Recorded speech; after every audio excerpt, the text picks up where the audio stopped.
Jai Jagannath. Here we are studying Bhagavad Gita, chapter 8. We continue from verse 22. Okay. O Partha, this Supreme Person can be attained by undivided devotion. Within him exist all these beings, and he pervades everything. This is a very interesting verse that can be misunderstood easily. So we need to be very careful. What is the meaning of undivided devotion? So that is Purusha Sapara Partha Bhaktya Labhya Ananyaya. Ananya. Ananya means nothing else. Yes, Antastari. Now, the people who have no realization will read this verse in a sectarian mentality. In a typical Abrahamic sectarian mentality that says, you will not worship anyone else but me, which is not what Krishna says here. This is not Krishna's idea, because in the same verse, he's saying that the Supreme Person includes everything. So all the beings and everything is inside the Supreme Person.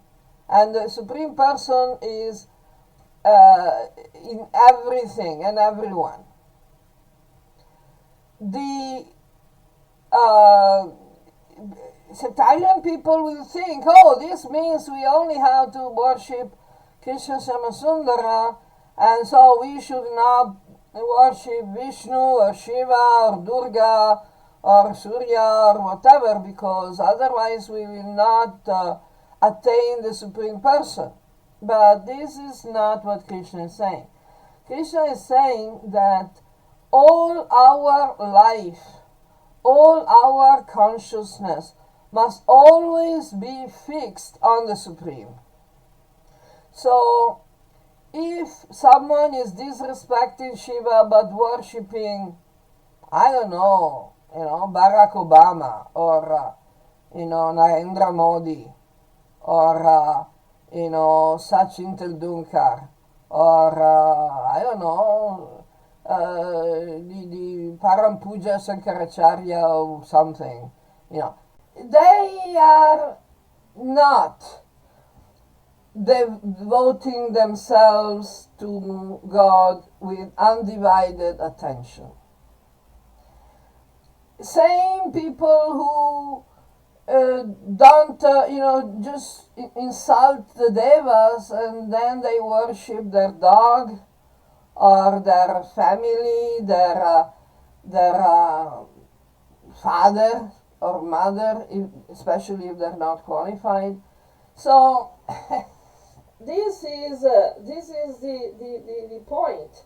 The undivided attention should go to the one tattva, that is tat. We remember the Bhagavad Purana is saying, Vedanti tat tattva vidas tattvam jnanam advayam brahmeti paramatmeti bhagavan iti sabdyate. This description of the Supreme Person in the second part of this verse is a description of Brahman and Paramatma, not just the Bhagavan.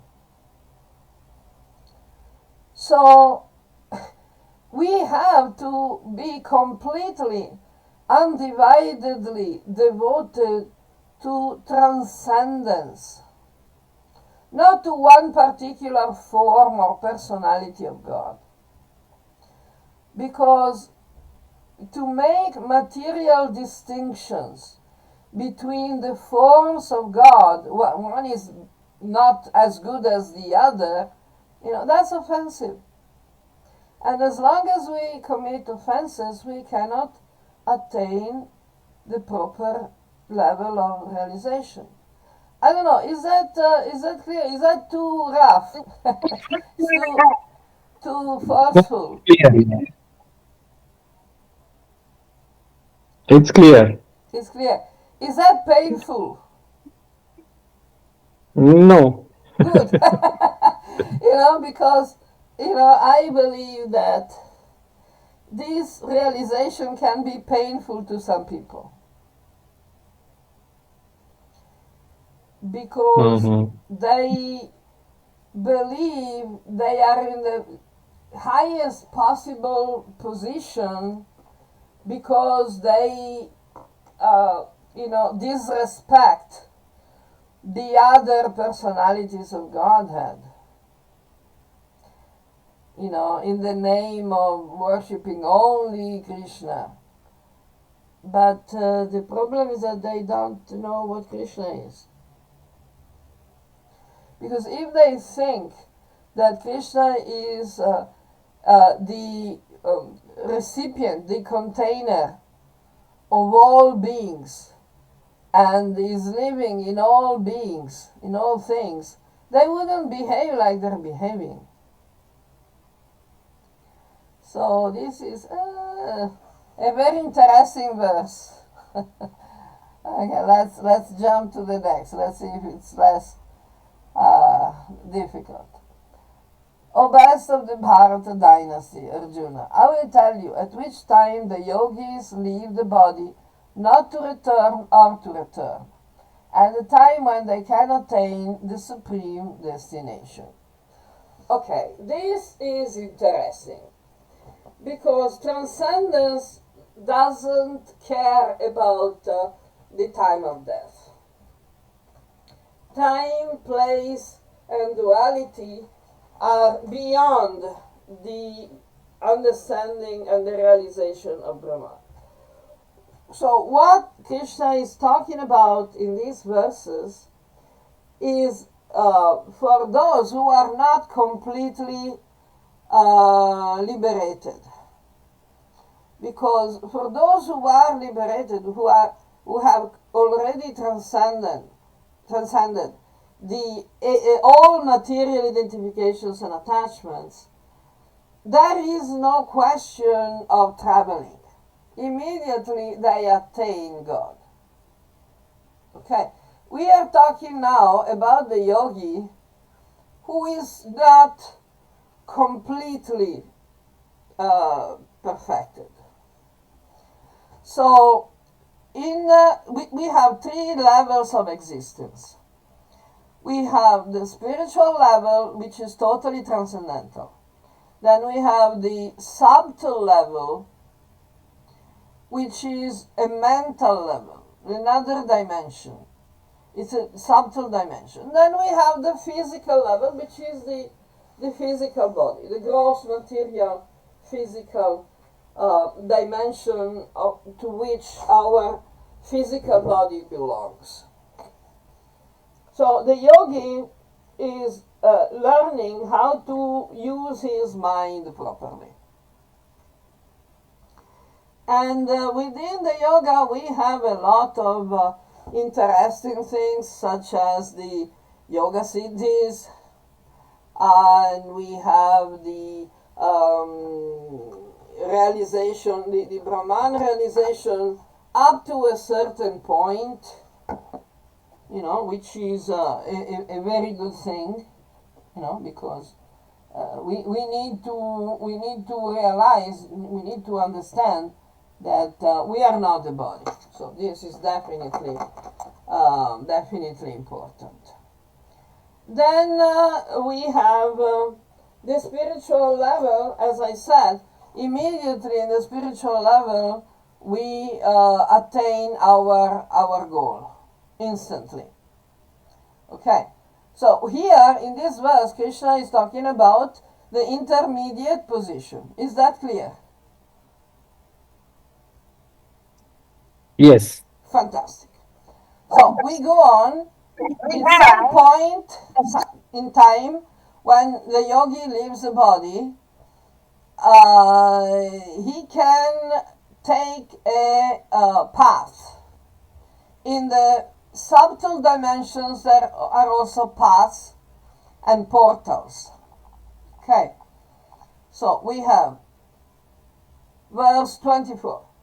In the fire, in the light, in the day, in the waxing moon, and in the 6th month of the Uttarayanam, those who know Brahman attain Brahman, departing at those times. Okay, we can easily attain Brahman. We can easily travel through the universe towards the more elevated levels, Brahmavida, by staying in Sattva Guna. Krishna says in Gita, Nitya Sattva, always try to stay in Sattva. So these particular factors that Krishna is listing in this verse are exactly the representation of Sattva, which is the light, the day, the waxing moon, and the 6 months of the Uttarayanam. The 6 months of the Uttarayanam are the 6 months of the Deva path, Devayana, the highway to the Devas, of the Devas, which is the period of our earthly year in which it is day for the Devas. We know that one day of the Devas equates one entire year of human beings. So 6 months of the year of the human beings is day for the Devas, which is the period in which the sun increases its power, which starts from Makara Sankranti, the winter solstice. You know, the days become longer and the sun becomes stronger, you know. And the 6 months of the Dakshinayanam is the 6 months of the Pitriyana, which means the night for the Devas and the day for the Pitris. The Pitris are the virtuous human beings who do know Brahman, you know, know Dharma and Vidya, and they know Brahman, but they have not developed completely. So they are staying in the Yamaloka, Pitriloka, which is the same place. And there are companions of Yamaraj and help him in his job of judging, you know, the dead. So Pitriloka is also a good place, but it's the way of returning to this planet. The people who have realized Brahman, who are, you know, liberated souls, in the sense that they know that they are not the body and they are not the mind. But they may still have some material desires. You know, a little bit of attachment, a little bit of desire. So, if they are in Sattva, they will attain Svarga and then they attain Brahman from Svarga. If they are attached to their family and, you know, the material life, even if they know they are Brahman, but they, you know, they want to continue their work. You know, they want to continue work on this planet as human beings. Then they go to Pitriloka, and from Pitriloka, they usually, normally come back to Earth. Where they continue to live as virtuous human beings, and so on. It goes on. This is called the samsara. The samsara is not necessarily full of suffering, because, for example, in Satya Yuga and Treta Yuga, life is not so bad, on this planet, material life. Even in Kali Yuga, material life could be, decent.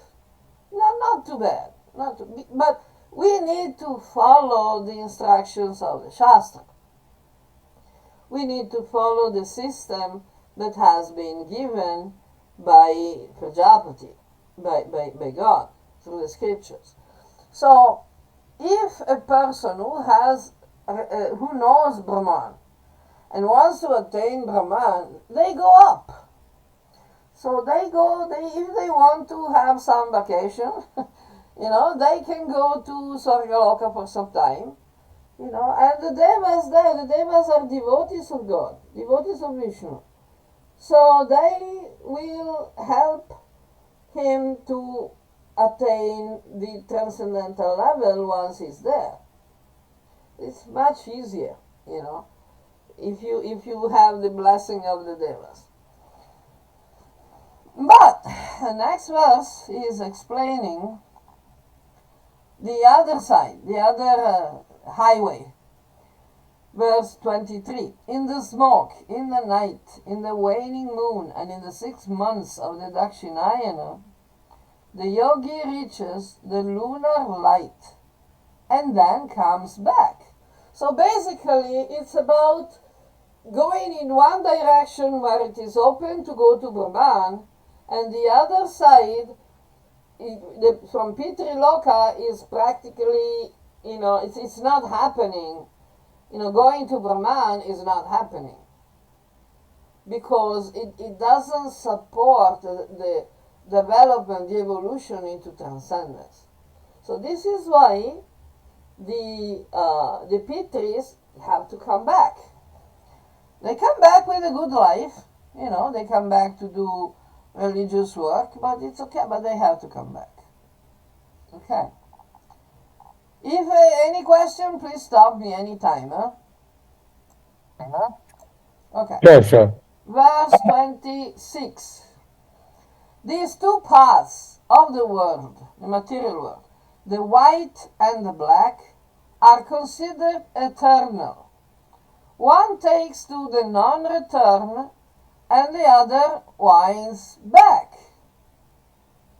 Okay, so this, it's important to understand, to reconcile these two apparent contradictions by which Brahman is not conditioned. When someone is not conditioned anymore by material circumstances, identifications, attachments, blah, blah, blah, blah, then immediately he attains the Brahman. Doesn't need to attain Brahman after he dies. But after he dies, you get into the sattva, and then the Shuddha sattva. It's like these two highways are not the actual destination, are the passage. So one highway is going to Brahman through sattva, and the other highway is going back to the samsara, and it could be sattvic, but there is a little bit of rajas, a little bit of attachment, a greater attachment. So they're considered eternal. Means this is the nature of the material world, the two paths of the world. Okay, then we go. Next. 27. O Partha, a yogi who knows these paths is never confused. Therefore, you should be engaged in yoga always. So, knowledge is important. Without knowledge, we cannot perform yoga. We do something that looks like yoga, but it's not. We have 28. A yogi obtains greater benefits than those acquired by the prescribed virtuous acts, punya, such as reciting the Vedas, performing yajnas, engaging in austerities, and distributing charity. Knowing all this, a yogi attains the supreme and original position. Okay, this also has some, delicate point, because when Krishna says that the prescribed virtuous acts or punya are reciting the Vedas and performing yajnas, he is not talking about the transcendental meaning of the Vedas, such as the Upanishads and the Bhagavad Gita and so on, but he's talking about the Veda Sanhitas. The Veda Sanhitas are the ritualistic ceremonies of the Karma Kanda or Purva Mimamsa, which are meant to enable human beings to participate to the proper support and management of the universe. So there's nothing spiritual there.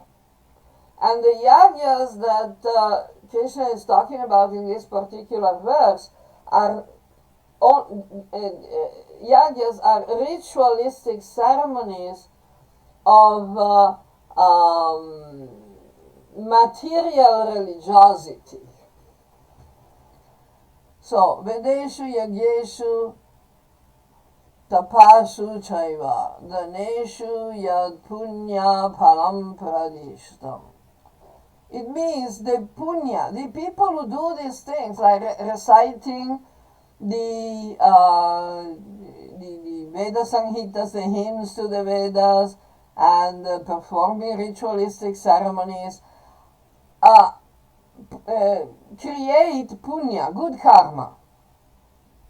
This is why it's called the karma kanda, because we do good karma. When we do these things, our punya, our good karma increases. Now the problem is that punya or good karma is also karma. If we want to become totally free from karma, we need to rise above sattva even. Like Krishna is saying in Gita, Naishtra gunyo bhava Arjuna. You have to become completely liberated from the trigunas, including sattva. So how is that possible? When Krishna says that in this world, everyone is subject to the gunas. So how can we follow the instruction of Krishna to rise above the gunas? Because we need to do that. We need to become true yogis. True yogi means that we actually, through bhakti and through meditation and through service, through realization, we attain the perfection of transcending all our material desires, conditionings, attachments, identifications, and so on. And we only act in service, not wanting anything for ourselves or our, group. So this is already, this was already explained by Krishna when he said, Karmani evadhikaraste mat phalesu kadachana. You have the adhikar, the right to perform your duty, the good karma, punya. But you don't have the right to the fruits. So if we don't have the right to enjoy the fruits anyway, why not giving them up to God and just doing our duty without any attachment or expectation? Because this is the best way. In this way, we become liberated from all material identifications and attachments. Is that clear? Yes. Any question about this? No. You see how, this verse could be difficult to understand, Mm-hmm. because sometimes people read superficially, they do recitation rather than studying. So they just read superficially. They don't bother about the apparent contradictions. And unfortunately, this brings to the difficult situation in which sincere people who have a few a few grams of intelligence more, they become disgusted by the mechanical and superficial religiosity, so they give up on religion, and that's a problem. That's a problem. Anyway, we'll see how it works. We go on. Let's go on. Oh, we finished the chapter 8. Yes. And we have chapter 9, Rajaguhya Yoga, the yoga of the supreme secret. You want to discuss something more about these verses?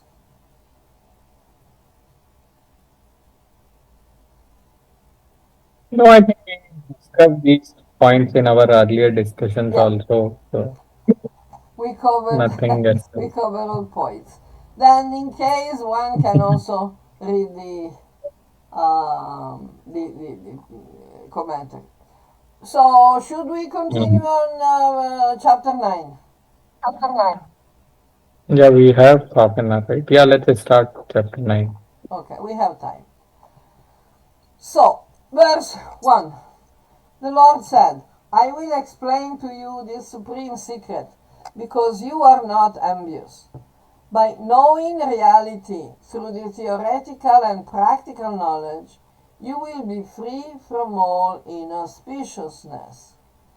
Idam tu te guhyatamam pravakshami anasuyave jnanam vijnanam sahitam yatva mokshasya subhat.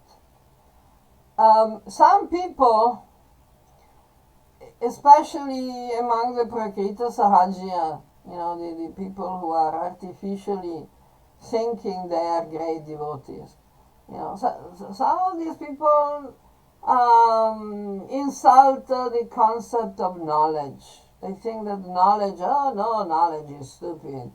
Knowledge is preventing us from bhakti.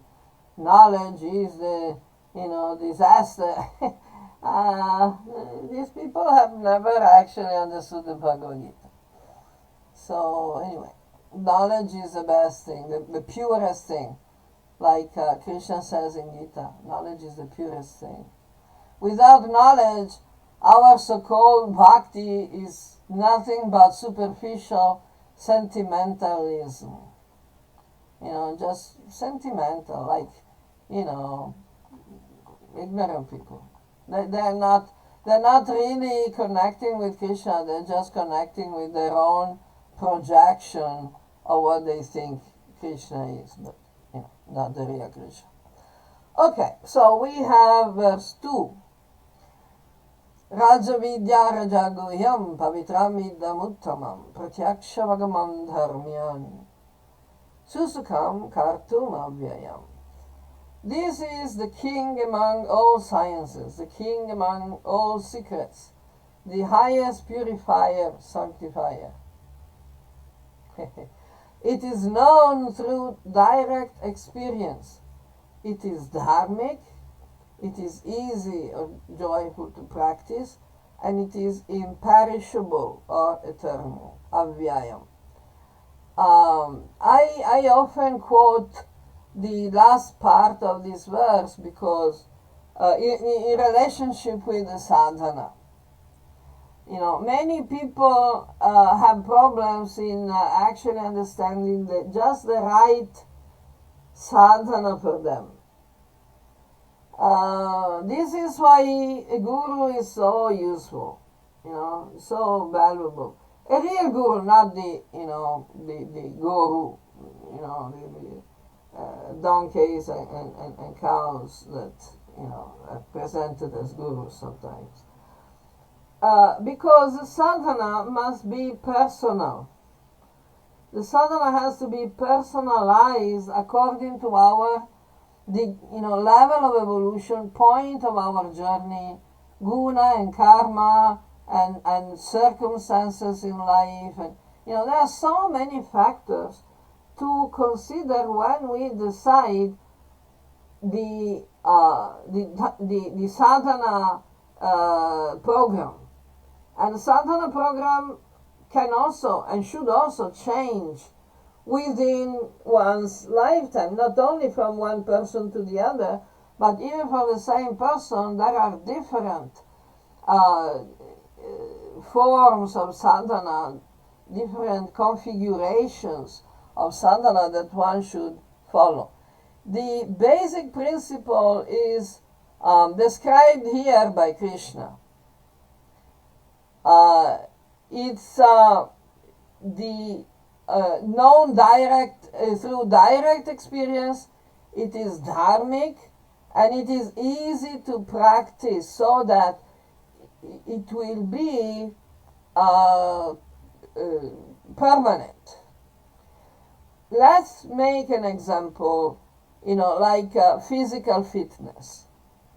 If you have a program for physical fitness, it's very similar to the sadhana.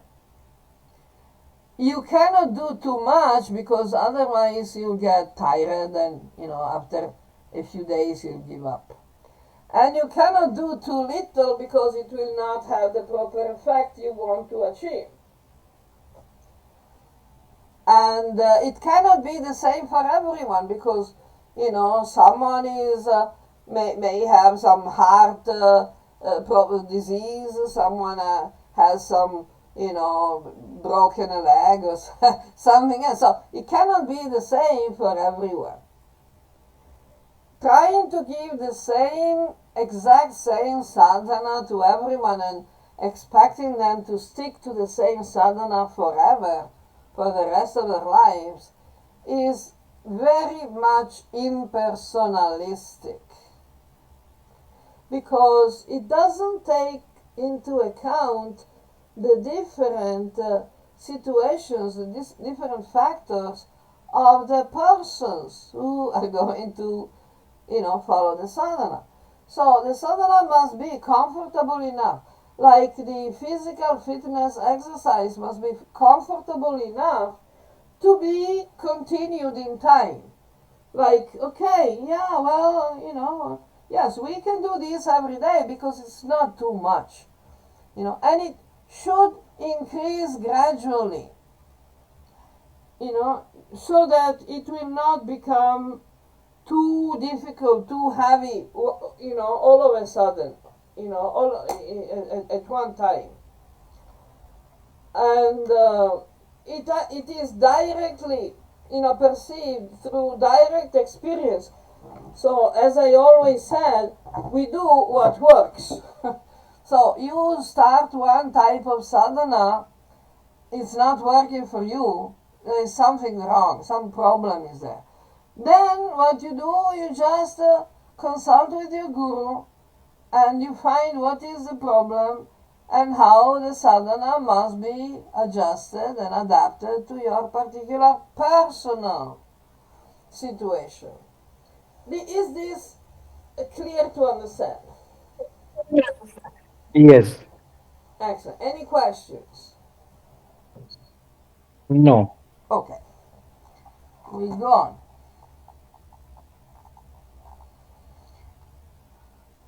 3. O Parantapa, Arjuna, those persons who have no faith in this dharma wander back to the path of samsara and death. without attaining me. Okay, that's pretty much, you know, self-explanatory. Because if you have no faith, you will not engage.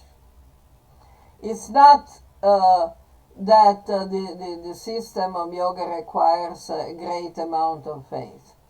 It is sufficient to have that amount of faith that enables us to actually engage in the proper manner, following the proper protocols.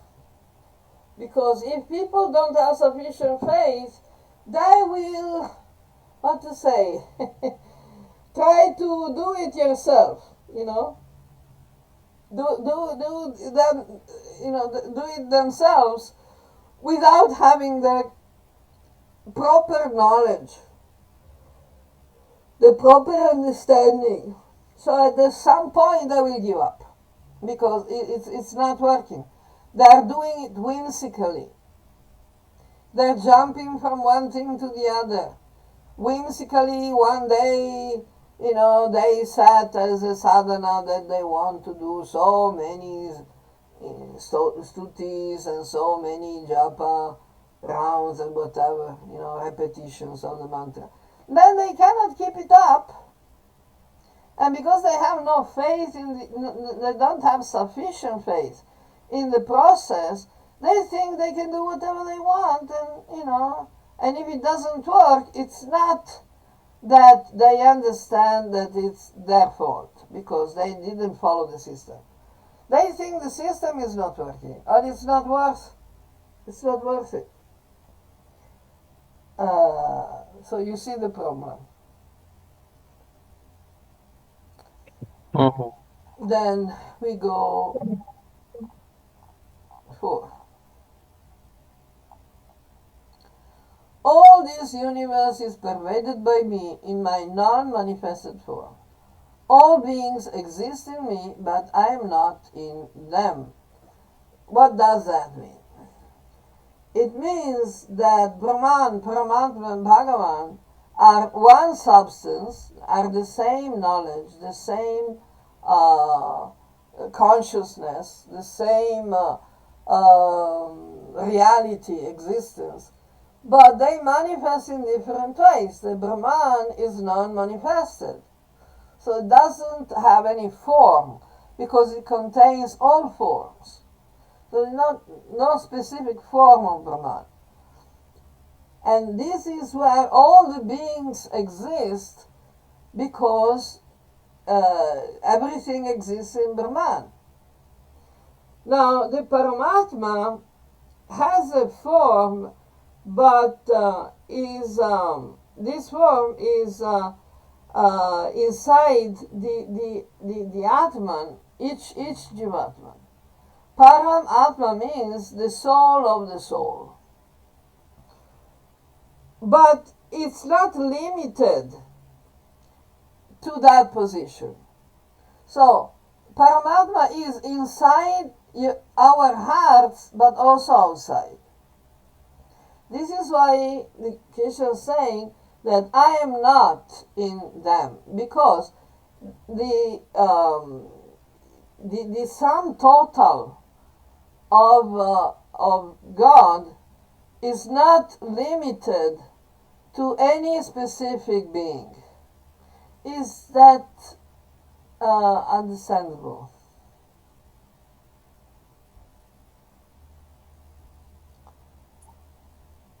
Yeah, slightly difficult.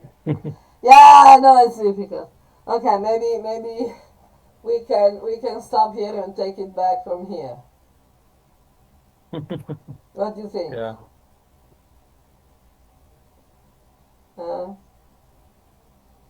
Okay. Yes, that is also fine. Sorry? Yeah, we can start from here next time. Yeah, I think because this is in fact, it seems contradictory. Hmm. You know, it looks contradictory, but actually it's not. We need to understand what Brahman is, what Brahman, Paramatma, Bhagavan is, because But to understand Brahman, Paramatman, Bhagavan, we need to understand Atman. This is why the Bhagavad Gita is starting in the second chapter explaining about what is the Atman. What is the Kshetragya. If we don't understand, if we don't realize the Atman, it's not easy to realize the Brahman. Because... Huh? Yes, true. True. Okay. Okay, no problem. We'll continue. Okay, then. For now, we stop here. We digest what we have read and studied, and then we continue next time. Thank you. Okay.